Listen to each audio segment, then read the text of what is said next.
eu tenho na minha concepção, ele era um fascista mesmo. A filosofia que ele defendia era fascista. E aí faz essa ponte, faz esse diálogo com a religião.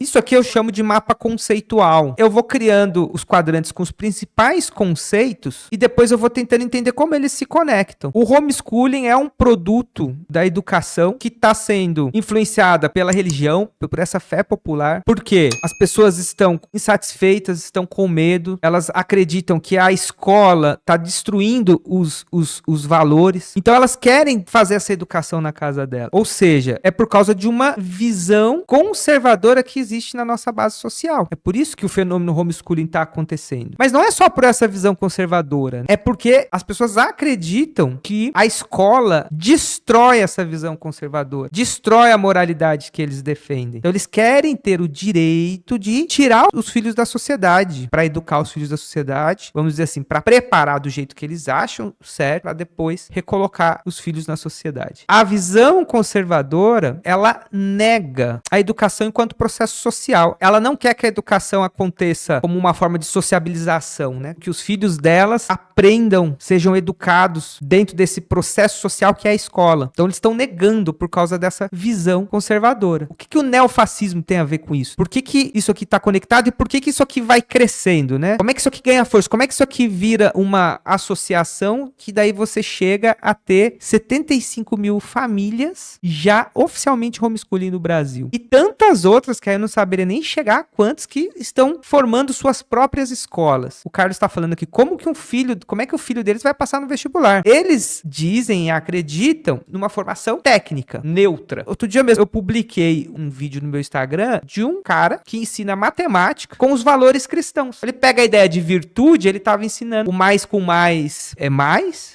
com menos é menos com menos é mais, para ensinar virtude. Então eu não acho impossível, viu? Que eles passem no vestibular se eles forem estudar engenharia, teologia, porque essas escolas, inclusive, eles têm aula de grego, latim, muitas estão voltando para um olhar tradicional. Não que essas coisas até sejam ruins, mas assim, é tudo que envolve esse espírito cristão, né? Tradicionalista. Se eles forem estudar um pouco de filosofia, até vão estudar, mas vão estudar Platão, os clássicos, no máximo os clássicos e os escolásticos, né? Não vão estudar os filósofos críticos. Se eles forem estudar política e sociedade, eles vão evitar ou eles vão apresentar os autores críticos já com a crítica a partir da ideologia deles. O grande ponto que me pega é o isolamento que essas crianças têm do mundo, né? O que acontece então, né? O neofascismo, ele tá surgindo aqui justamente na crise do capitalismo. Por quê? É nesse momento que a população, ela está desiludida, ela está desacreditada, e aí surgem essas lideranças. Vamos pegar dois exemplos, Trump e Bolsonaro. Dois caras que se agarram aos discursos tradicionais, e agora o Flávio tentando dar continuidade na onda do pai, e a gente vai chamar de bolsonarismo porque ficou marcado na figura dele, mas é um neofascismo. O Brasil passou por uma grande crise ali que derrubou o governo da Dilma, tudo, que é uma crise econômica, uma crise global do mundo, e chegou naquele momento no Brasil. Eu acho que a gente sente essa crise até hoje, e as pessoas não conseguem fazer uma leitura, elas estão nessa lógica, a explicação do mundo é espiritual, a esperança delas é espiritual. A crise do capitalismo que vai fazer surgir o neofascismo aqui, nesse momento nosso, surge o bolsonarismo, mas isso toma força aqui, ó.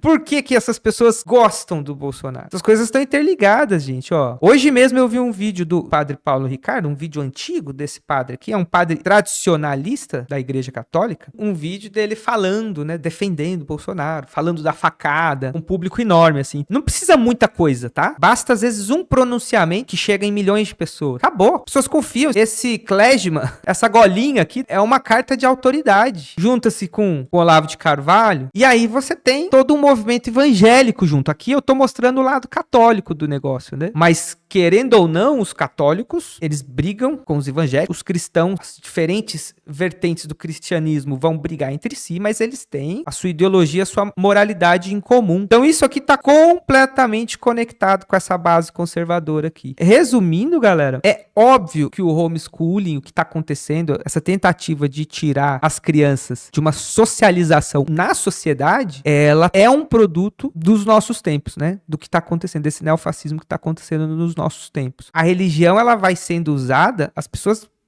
não sabem que elas estão jogando esse jogo, elas estão lá dentro do jogo, né? Mas quando você tenta fazer esse afastamento para tentar entender o que está acontecendo, as figuras, aí são as figuras, são essas figuras de poder, comunicadoras, né? Porque o político, ele é o grande comunicador, e com a internet isso se tornou ainda muito mais forte, porque hoje o político, ele também é o influencer, ele é o produtor de conteúdo. E aí você tem o padre, que também é produtor de conteúdo, que tá ali conversando com milhões de pessoas, e aí eles, quando a comunicação deles entre junto, uma coisa se conecta à outra. Essa tentativa de legalizar o homeschooling, ele já é resultado desse controle que o neofascismo tenta fazer a partir da educação, utilizando da fé e da religião das pessoas. O Carlos está falando que ele tem um asco do padre, né? Eu também tenho. Esse padre, ele é um proto-fascista, né? Ele é o cara que tá ali dialogando com os fascistas, fazendo esse meio de campo. O Olavo de Carvalho, eu tenho na minha concepção, ele era um fascista mesmo. A filosofia que ele defendia era fascista. Vocês podem entrar lá para vocês conhecerem qual que é a ideia Comuna Panta, que tem a descrição, explicar o que é, vocês vão... Eu sugeri aqui, né, alguns livros, né? Eu pensei em 6 obras pra gente começar, mas tá super aberto conforme a gente vai começando. Minoir, Jorge Minoir, A História do Inferno, um livro bem legal.